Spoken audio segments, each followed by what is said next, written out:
Quoi ça? Je pars faire une pause, quand je reviens, c'est un labo essai et mesure. Faire une pause? Mais t'as rien fait? Bienvenue dans l'atelier. Dans la précédente vidéo, j'ai fabriqué une enceinte dodécaèdre et je ne suis volontairement pas rentré dans les détails concernant les haut-parleurs. Mais il y a quand même quelques points à aborder sur ceci. Et tu vas faire quoi là? Je vais contrôler que les 12 haut-parleurs sont bien tous similaires. Ce n'est pas du tout une obligation, vous pouvez parfaitement faire l'enceinte sans cette étape et c'est bien pour ça que j'ai séparé la fabrication du dodécaèdre de cette vidéo. Encore une fois, ça fait pas mal de matos, hein. Depuis le temps que je fais des montages audio, je me suis équipé et j'ai fait évoluer mon matériel pour arriver à ceci. Des détails? J'ai un PC avec les logiciels utiles pour ce genre de travail, un rack contenant une interface audio USB reliée au PC, et un amplificateur avec un petit montage permettant de faire des relevés d'impédance des haut-parleurs. Ah ouais, quand même. Avec également un micro de mesure calibré, les câbles utiles, un voltmètre, un sonomètre, enfin tout ce qu'il y a besoin. Ok, tu vas pas nous faire un exposé complet sur le fonctionnement de tout ça, j'espère. Ce qui demande des détails en même temps. Pour un dodécaèdre, il faut un haut-parleur avec une réponse en fréquence assez étendue, idéalement de 80 à 8000 Hz, et si possible, une réponse montante.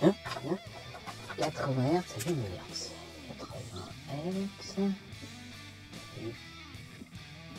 Il faut aussi une bonne tenue en puissance et une bonne sensibilité. De plus, comme le dodécaèdre doit être transporté par un humain, on cherche à avoir un poids final le plus faible possible. Il ne faut donc pas avoir un haut-parleur ni trop grand ni trop lourd. Ça commence à faire beaucoup de conditions là quand même, hein. En effet, j'ai cherché un petit moment. Et t'as trouvé? Presque.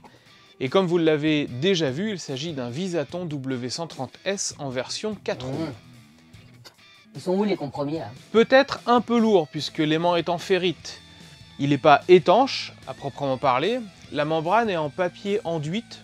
C'est déjà pas si mal, hein. L'utilisation de ce dodécaèdre sera principalement en intérieur. Du coup, c'est pas vraiment gênant. Ouais, bon, ok. Et du coup, tu vas faire quoi là? Alors en gardant toujours cette même configuration, je vais faire un relevé d'impédance et de réponse en fréquence pour chaque haut-parleur. Donc 24 mesures en tout? Mais là, ça sera les mesures à froid, en sortie de carton. Ensuite, je fais chauffer le haut-parleur pendant un temps et je refais les deux mesures pour voir s'il y a une grosse variation avec la température. C'est pas ça que certains appellent rodage? Ouh là là, sujet glissant ça. Disons plutôt une mise en condition qui permet de voir l'évolution des paramètres, même si ici le but n'est pas de faire une campagne de mesure complète du haut-parleur, mais juste de vérifier que dans une configuration identique, ils sont tous dans la même tolérance. Bon, je lance les mesures et je vous fais un petit compte rendu une fois que c'est fait.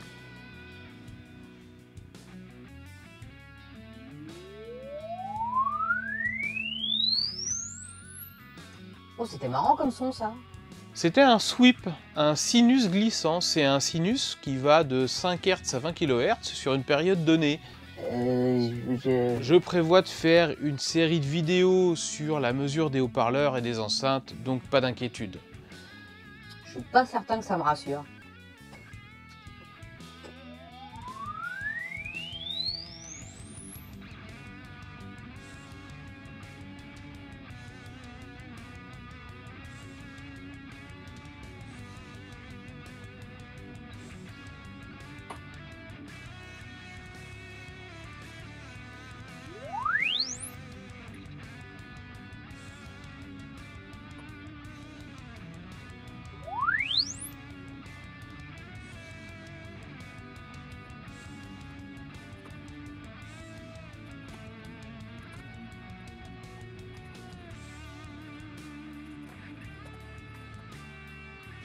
Donc les mesures des haut-parleurs à froid sont terminées, rien de particulier à dire, je vous ferai un petit compte rendu après.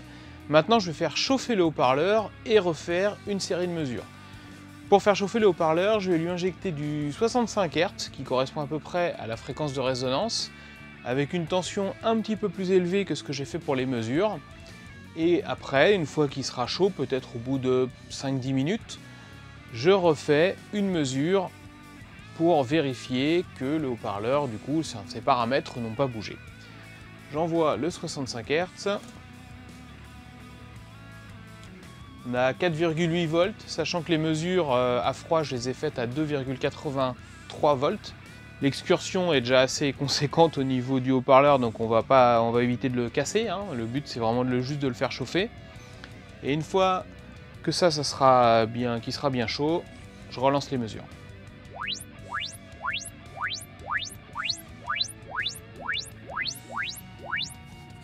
Alors, ça donne quoi? Eh bien, les HP vont bien. Bon, en même temps, est-ce que c'est étonnant? Alors non, c'est pas étonnant, puisque actuellement, la production des HP est plutôt bonne, et à moins de vraiment prendre une marque complètement inconnue ou des modèles très bas de gamme, le risque est très limité, même si on peut avoir quelques surprises sur une série par exemple avec un défaut de fabrication. Tu nous expliques un peu quand même ou pas? Oui, alors en premier, on voit les courbes de réponse en fréquence. Elles ne ressemblent pas à ce que le fabricant fournit parce que sur mon montage, le haut-parleur est à l'air libre, avec le micro très proche et pas monté sur une planche normée. On constate tout de même qu'elles sont identiques et qu'il n'y a aucune variation notable dans leur forme, que ce soit à froid en sortie de carton ou à chaud après une mise en condition. Mais ce n'est pas cette courbe-là qui va nous donner les informations qui nous intéressent. Il faut aller regarder la courbe d'impédance. C'est quoi l'impédance?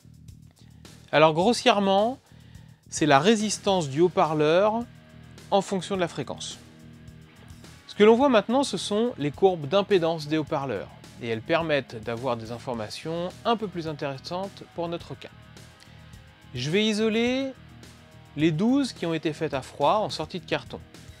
Déjà, on peut voir qu'il n'y a pas de disparité et que tout se tient dans une tolérance très faible, hormis un haut-parleur qui a un pic un peu plus haut que les autres.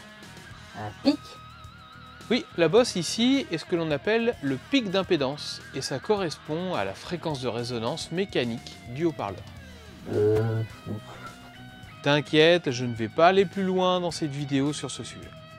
Après un temps de chauffe, pas de grand changement, hormis que les pics se sont déplacés vers la gauche, donc sont plus bas en fréquence.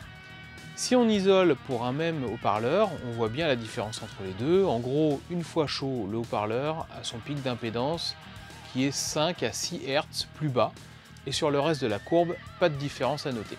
On voit quand même des petites bosses là, plus à droite, c'est quoi? Alors ces bosses sont des défauts du haut-parleur.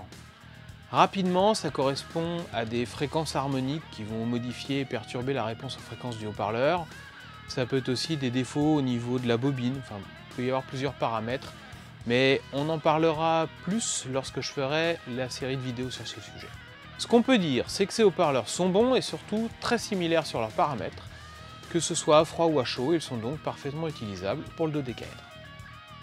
On se retrouve avec l'enceinte terminée et on va la mesurer et voir comment l'utiliser. Je vous explique ici dans l'atelier, mais les mesures ont été faites dans mon salon.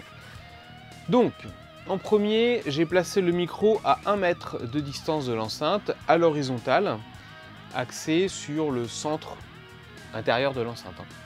Donc j'ai fait un sweep, ensuite j'ai tourné l'enceinte de 10 degrés, un sweep, 10 degrés, un sweep, tout ça jusqu'à temps de faire 120 degrés au niveau de l'enceinte. 13 mesures. Ah oui, mais il faut au moins ça pour une mesure fiable et représentative de l'enceinte. Et puis c'est aussi pour vous montrer la méthodologie que j'ai utilisée.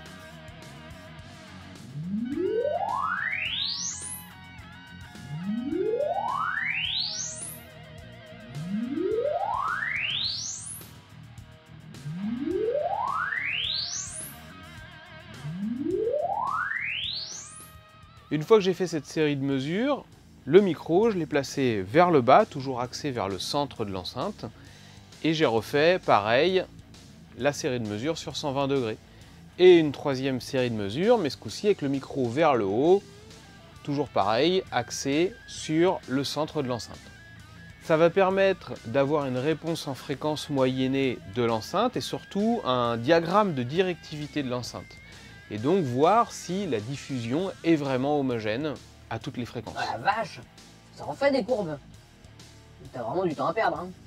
En même temps, c'est une vidéo pour expliquer. Bah ouais, mais d'accord, mais enfin là quand même... Bref, voilà ce que l'on a comme diagramme de directivité pour l'enceinte. Oh, c'est quoi ça? c'est le diagramme de directivité de l'enceinte sur 360 degrés. On a l'angle sur tout le tour et les cercles concentriques représentent une fréquence et son niveau relatif par rapport à l'angle. On voit la directivité apparaître au fur et à mesure que la fréquence augmente. Les cercles étaient très propres dans les basses fréquences et ça commence à former une sorte de fleur plus on monte en fréquence. Et du coup, maintenant qu'on a tout ça là, on s'en sert comment de cet engin? Alors, une des principales utilisations, c'est de mesurer le temps de réverbération d'une pièce. Le temps de réverbération? C'est le temps que met le son à s'éteindre en fonction de la fréquence. Au niveau des normes, on a plusieurs mesures, on parle de RT60, RT30, RT20. Le RT60 par exemple, c'est le temps que va mettre le son pour être réduit de 60 décibels. Le RT30, 30 décibels, RT20, 20 décibels. Exactement. Il y a d'autres types de mesures comme le EDT, le D50, enfin tout un programme. Hein. Je n'ai pas encore vraiment plongé le nez dedans pour avoir bien assimilé les différences et subtilités de chaque type. Et on les fait comment ces mesures? Alors, on va placer l'enceinte dans la pièce, sans la centrer et en l'éloignant de plus de 1 mètre des parois. Bon, évidemment, là, dans l'atelier, c'est pas l'endroit le plus idéal, mais vous aurez le principe. Le micro devrait être positionné à la verticale pour cette mesure. Pareil, pas trop proche de l'enceinte, mais écarté des murs de plus de 1 mètre. On va lancer des sweeps longs pour cette première position d'enceinte, en changeant le micro de place dans la pièce, en faisant un quadrillage. Ensuite, on change la position d'enceinte et on recommence à faire le quadrillage. C'est long. Eh oui, mais les mesures, pour être bien faites, sont longues à réaliser et il en faut plusieurs. Après, il faut se faire quelques moyennes, on peut transposer ça dans Excel par exemple, pour sortir des courbes lisibles qui ressembleront à ça à peu près. Alors, c'est assez simple à lire. Hein. Par exemple, on voit qu'à 200 Hz, en RT30, le son va mettre un peu plus de 0,4 secondes avant de perdre 30 décibels. Une petite parenthèse sur l'utilisation du dodécaèdre. Alors, vous avez ici la courbe verte qui correspond à la réponse en fréquence du dodécaèdre tel qu'il est montré dans la vidéo. Donc on a ici en abscisse la fréquence, 20 Hz, 20 kHz, et en ordonnée, la pression acoustique, 45 décibels, 125 décibels. Quand on se met à 1 kHz, on a 100 décibels. 1 kHz ici, ça fait 100 décibels. Le problème, c'est cette bosse. Cette bosse-là, dans la pièce, ça fait vibrer des éléments, et en plus de ça, à l'oreille, c'est vraiment pas agréable. Après, pour l'utilisation du dodécaèdre en soi, pour faire les mesures de temps de réverbération, on s'en fout complètement, hein. Cette courbe-là, elle va très bien. Donc le but, c'est de mesurer des temps.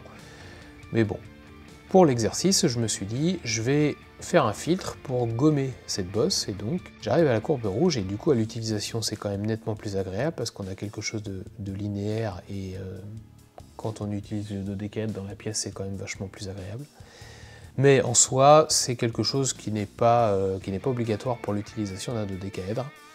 Qui plus est, le propriétaire du dodécaèdre va utiliser soit un fichier corrigé de manière à gommer la bosse dans le fichier d'origine, soit utilisera dans un futur proche un ampli acoustique spécifique pour les mesures acoustiques qui embarque de la correction électronique DSP, et donc il pourra gommer pleinement cette bosse-là, voire même remonter ici, regommer un peu ici et peut-être gratter quelques kilohertz sur la fin de la bande.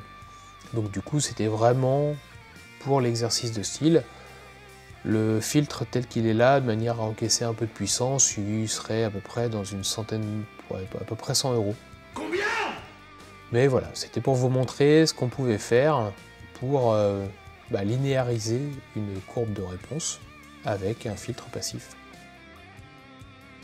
Et voilà pour cette dernière vidéo un peu plus technique sur le dodécaèdre. J'espère que vous serez allé jusqu'au bout et que vous aurez appris des choses. Moi je vous dis à la prochaine et en attendant, prenez soin de vous. Salut!